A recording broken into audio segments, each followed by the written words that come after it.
यह कहानी एक छोटे से गांव सुनहरापुर की है, जहां हरियाली थी, नदी थी और एक पुराना पीपल का पेड़ था। गांव के बच्चे अक्सर वहां खेला करते और बुजुर्गों से कहानियां सुना करते। उन्हीं बच्चों में से एक था 10 साल का सोनू, जो बहुत ही चतुर और साहसी था। अरे रवि, मीना, देखो मुझे क्या मिला। यह कुछ पुराना सा नक्शा लगता है। हाँ, यह तो सच में किसी खजाने का नक्शा लग रहा है। कहाँ मिला तुम्हें? अरे, ये तो बहुत पुराना लग रहा है। हो सकता है इसमें कोई रहस्य छुपा हो। चलो इसे दादाजी को दिखाते हैं, वे हमें बता सकते हैं कि यह क्या है। बच्चे दौड़ते हुए सोनू के दादाजी के पास पहुंचे और उन्हें वह पुराना नक्शा दिखाया। यह नक्शा तो बहुत पुराना लग रहा है। शायद यह गांव के किसी छिपे हुए रहस्य से जुड़ा हो।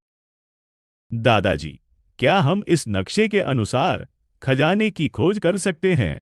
बेटा, यह आसान काम नहीं है। नक्शे के अनुसार यह खजाना गांव के पुराने कुएं के पास छुपा हो सकता है। लेकिन सुना है कि वहाँ कोई जाता नहीं। वहाँ अजीब अजीब आवाजें आती हैं। हम सब साथ होंगे तो डरने की जरूरत नहीं। चलो देखते हैं। बच्चों ने हिम्मत जुटाई और रात में खजाने की खोज के लिए पुराने कुएं की ओर बढ़े। चारों ओर अंधेरा था, हवा रहस्यमयी तरीके से चल रही थी और दूर कहीं उल्लू की आवाज गूंज रही थी। सोनू, मुझे सच में डर लग रहा है। क्या हम सही कर रहे हैं? डरने की जरूरत नहीं। अगर सच में कोई खजाना है, तो यह हमारे गांव के लिए फायदेमंद हो सकता है। जैसे ही वे कुएं के पास पहुंचे, उन्हें वहां एक बूढ़े बाबा बैठे हुए दिखे। रुको बच्चों, यह जगह सामान्य नहीं है। तुम यहाँ क्यों आए हो? बाबा जी, हमने यह पुराना नक्शा पाया है और हम खजाने की खोज करना चाहते हैं।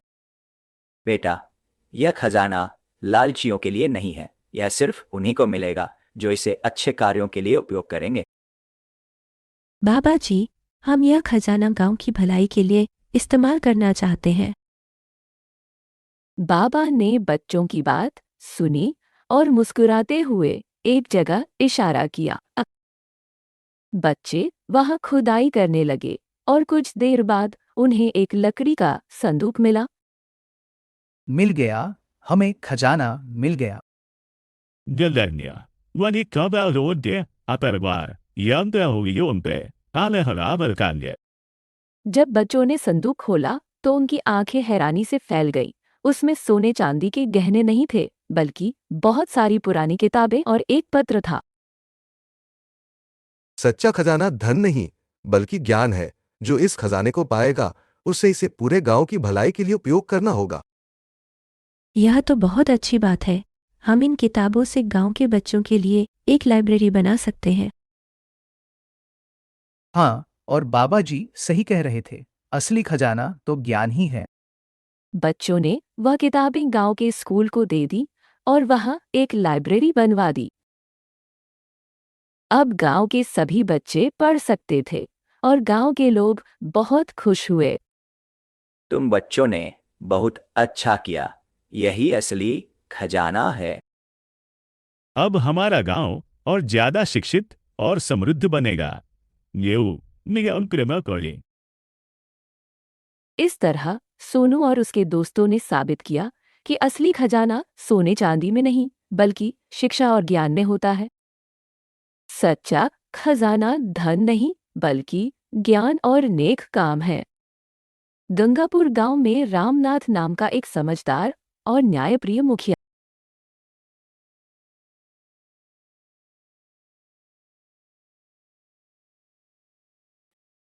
भाइयों और बहनों, हमें मिलकर इस समस्या का हल निकालना होगा। अगर हम सावधान रहें और एक योजना बनाएं तो चोर को पकड़ सकते हैं। लेकिन मुखिया जी, चोर कौन है, यह कैसे पता चलेगा? रोज किसी न किसी के घर चोरी हो रही है। हाँ, और हम तो अब रात को चैन से सो भी नहीं पाते।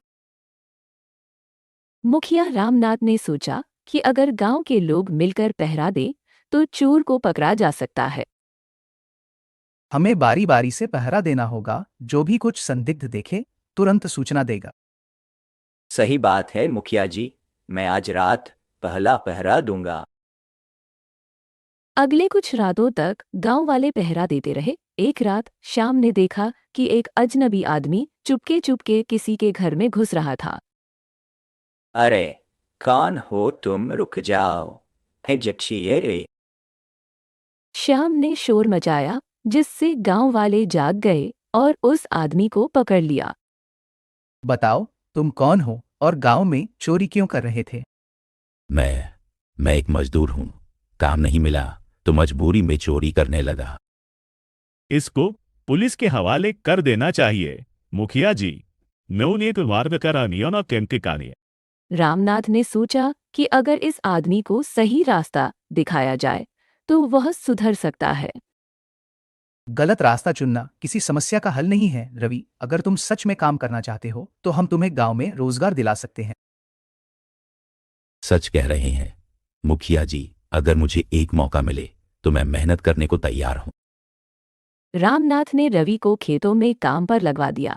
धीरे धीरे गांव में चोरियां बंद हो गईं और लोग फिर से सुरक्षित महसूस करने लगे। मुखिया जी, आपने तो सच में हमारी समस्या हल कर दी। लेवनी कुन के न्योतेंगे आए अकन्यू एहसास है काने।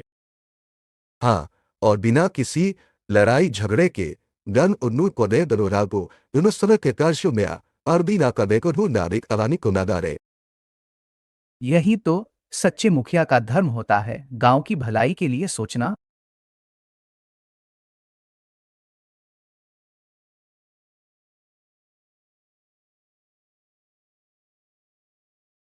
यह कहानी छोटे से गांव गुलाबीपुर की है, जहां गोपाल और सूरज नाम के दो घनिष्ठ मित्र रहते थे।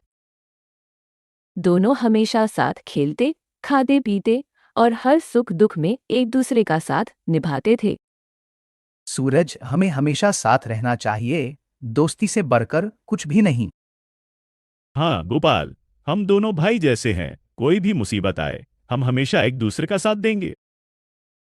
लेकिन समय के साथ सूरज थोड़ा लालची होता गया। उसे धन दौलत का मोह सताने लगा। एक दिन गांव में एक सेठ आया, जिसने घोषणा की कि वह एक खास व्यक्ति को अपने व्यापार में नौकरी देगा। यह नौकरी केवल उसी को मिलेगी जो ईमानदार और मेहनती होगा। गोपाल, यह नौकरी हमें ही मिलेगी। हम दोनों बहुत मेहनती हैं। हाँ सूरज, लेकिन हमें सच्चाई से ही आगे बढ़ना होगा। अगले दिन सेठ ने दोनों को एक कठिन परीक्षा देने को कहा। उन्होंने एक जंगल के अंदर जाकर वहां से एक रहस्यमयी पत्थर लाने का काम सौंपा। दोनों दोस्त जंगल में पहुंचे।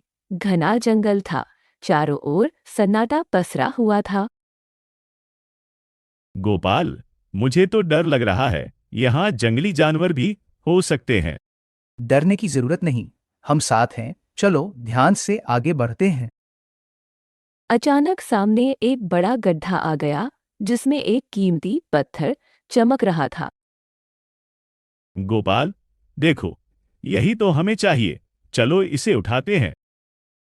रुको सूरज, यह बहुत गहरा गड्ढा है, पहले कुछ सोचते हैं। लेकिन सूरज ने गोपाल की बात सुने बिना ही छलांग लगा दी और गड्ढे में गिर गया।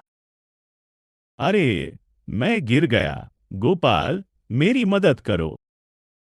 सूरज रुको, मैं कुछ करता हूँ।